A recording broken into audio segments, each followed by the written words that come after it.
ยั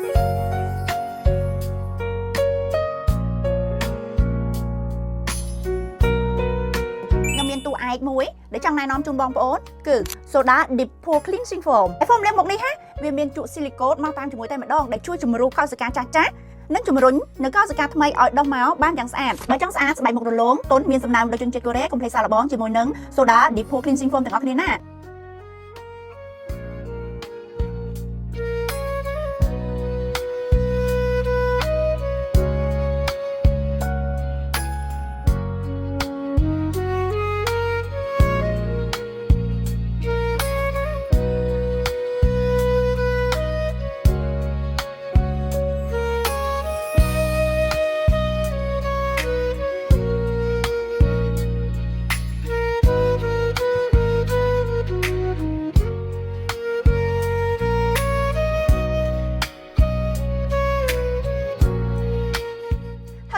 មុខសបោខ្លាំងរីអរុនញើវិញរីធំបំមុខក្បាលខ្មៅវិញញឹកស្អេកតែម្ដងព្យាបាលយ៉ាងណាក៏មិនជាដាច់បងប្អូនដឹងទេមកពិសោធន៍ដែលខ្ញុំធ្វើការនៅក្នុងមន្ទីរពេទ្យស្បែកនៅក្នុងប្រទេសកូរ៉េខ្ញុំឃើញថាបញ្ហាមុនក្បាលខ្មៅរុនញើរីធំនិងមានបញ្ហាមុនដែលកើតឡើងជាបន្តបន្ទាប់នៅលើស្បែកមុខគឺជាកង្វល់ដ៏ធំសម្រាប់បងប្អូនខ្មែរយើងដែលធ្វើការនៅក្នុងប្រទេសកូរ៉េនេះសិនបើបងប្អូនកំពុងមានបញ្ហាទាំងអស់នេះ